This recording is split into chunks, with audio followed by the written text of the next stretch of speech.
अस्सलामु अलैकुम वरहमतुल्लाहि वबरकातुहू। अल्लाह ताला आप लोगों को अपने हिफ्ज़ व अमान में रखे। आज जो मैं आपके सामने एक छोटा सा टॉपिक, बहुत बड़ा है लेकिन उसको मुख्तसर तौर पर मैं जो ज़िक्र करने वाला हूँ वो है कत्ल। कत्ल कहते किसे गए? किसी शख्स को जानबूझ करके या अनजाने में मौत के घाट उतार देने को क्या कहते हैं?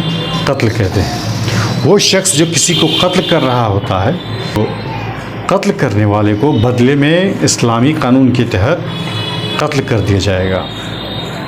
चाहे वो कत्ल करने में एक पूरी जमात शामिल हो, चाहे कोई एक ही शख्स क्यों ना हो। ऐसा कानून नाफिज करने की वजह से ये वारदातें जो हैं कम हो जाती हैं।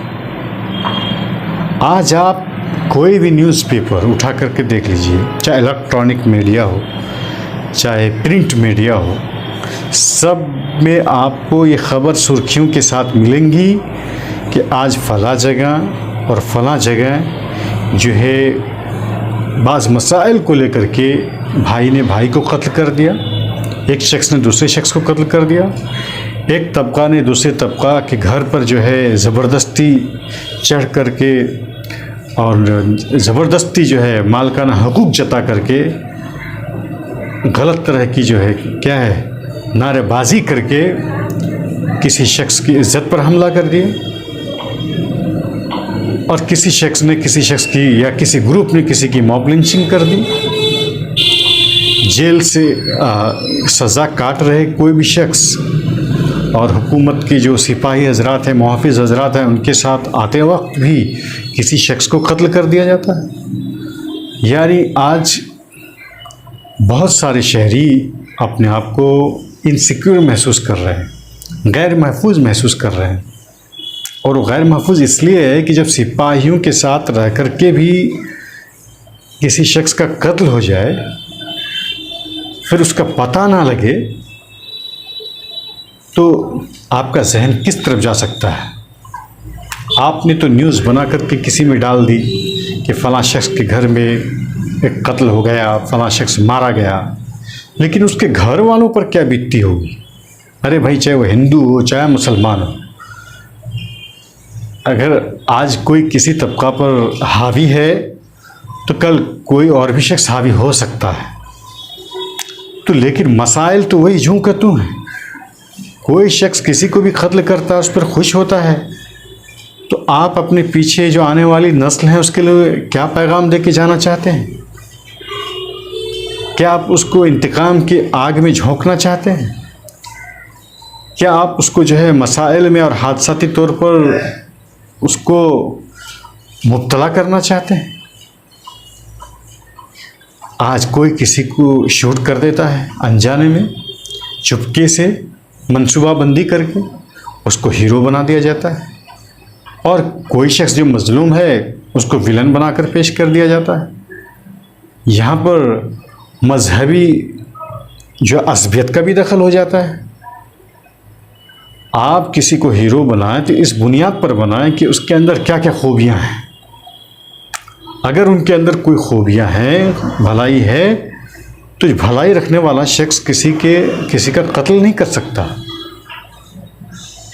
और कोई भी शख्स जो शूटर्स हो और कोई भी शख्स जो किसी को कत्ल करना चाहता हो और फिर प्लानिंग कर रहा हो और मालूम भी हो रहा हो, तो ये सियासत की और ये हुकूमत की ज़िम्मेदारी बनती है कि ऐसे शख्स पर मुकम्मल तरीके से पाबंदी लगाए।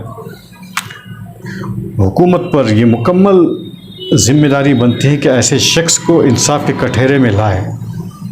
अगर किसी के ज़रिए कहीं पर कुछ हादसा हो जाता है और उस हादसा भी जो है, वो हादसा का मामला भी अदालत में जाता है, अदालत के ऊपर डिपेंड है कि मुजरिम शख्स को क्या करे, सज़ा दे, और आप खुद ही अदालत बन जाते हैं और आप खुद ही जो है मुंसिफ बन जाते हैं, खुद ही कानून को हाथ में ले लेते हैं।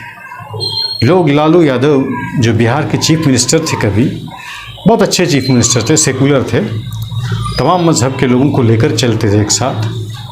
पता नहीं उस पर कितने तरह के इल्ज़ामात लगे हैं, लेकिन एक बात उनके लिए कही जाती कि वो जंगल राज जो है उनका ज़माना जंगल राज था। क्या जंगल राज ये नहीं है कि कोई फ़र्द जो है महफूज नहीं है?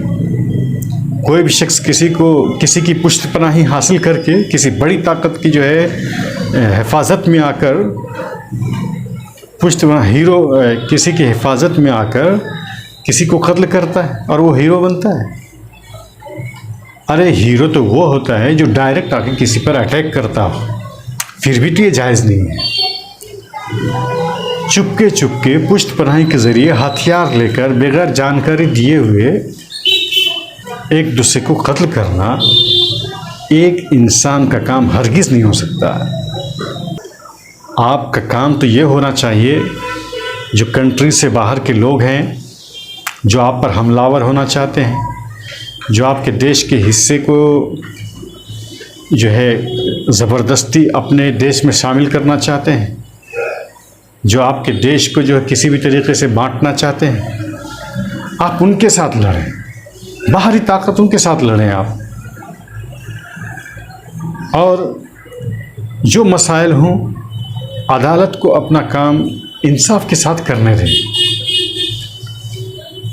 हर जगह आप ही अदालत बन जाए, आप ही मुंशी बन जाए, तो वो मुल्क बेहतर तरीके से कैसे चल पाएगा?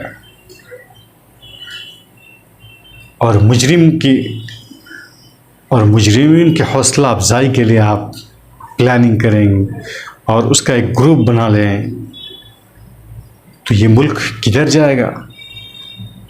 चाहे शहरी हो, चाहे हुकूमत के ज़िम्मेदार हों, चाहे और भी ऑर्गेनाइजेशन, जमातें, तंजीमें क्यों ना हो, सबको एकजुट होकर के देश के बारे में सोचना है।